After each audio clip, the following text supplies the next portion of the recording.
ধর্ম বর্ণ নির্বিশেষে প্রতিটি মানুষ নির্বিঘ্নে নিরাপদে বসবাস করবে এমন একটি রাষ্ট্র ও সমাজ বিনির্মাণ করতে চায় সরকার বলে জানিয়েছেন প্রধানমন্ত্রী তারেক রহমান।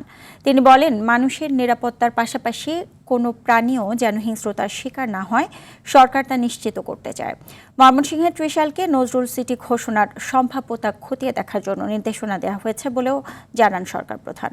সকালে সচিবালয়ে নজরুল বর্ষ উদযাপনের উদ্বোধনী অনুষ্ঠানে তিনি এসব কথা বলেন। Root রফিকের report.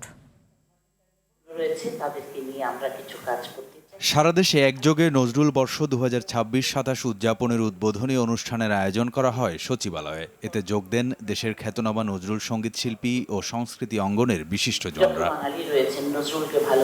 বক্তারা জাতীয় কবির জীবন ও কর্ম নতুন প্রজন্মের মাঝে ছড়িয়ে দিতে সরকার প্রধানকে বিভিন্ন পরামর্শ দেন। এত বড় একটা জিনিস আমরা তুলে ধরতে পারছি না কেন, তার সঠিক জীবনটা পৌঁছে দেওয়া যায় এবং ছাত্রছাত্রীর কাছে বলা যায়, আমার মনে হয় এটা খুব গুরুত্বপূর্ণ একটা দিক সম্পূর্ণ হবে। এরপর প্রধানমন্ত্রী তারেক রহমান নজরুল বর্ষ উপলক্ষে স্মারক ডাকটিকিট অবমুক্ত এবং নজরুল বর্ষের মেমো উন্মোচন করেন। প্রধানমন্ত্রী বলেন, সবার জন্য নিরাপদ রাষ্ট্র নির্মাণে সরকার বদ্ধপরিকর। অপশক্তি নিজেদের হীন দলীয় স্বার্থে মানুষের মধ্যে বিভেদ বিরোধ সৃষ্টির অপচেষ্টা চালালেও সবাই মিলেমিশে থাকাই বাংলাদেশের মানুষের আবহমান কালের মূল্যবোধ।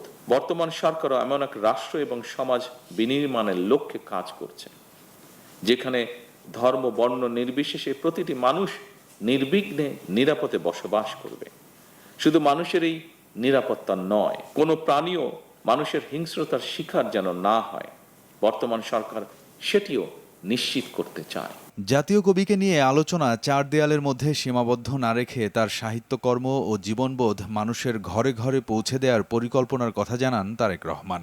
তার চিন্তা দর্শন ছড়িয়ে দেওয়া প্রয়োজন, প্রজন্ম থেকে প্রজন্ম তরে। 1914 সালে তিনি প্রথমবারের মতন ময়মনসিংহ ত্রিশালে এসেছিলেন।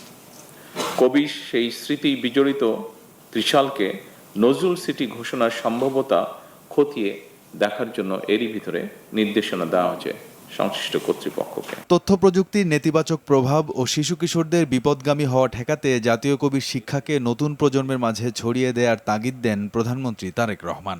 নৈতিক মূল্যবোধ সম্পন্ন ছড়া বা কবিতা আমাদের প্রজন্মের সামনে আশার আলোক পত্রিকা নিয়ে হয়ে উঠতে পারে। রুদ্র রফিক, RTV, ঢাকা।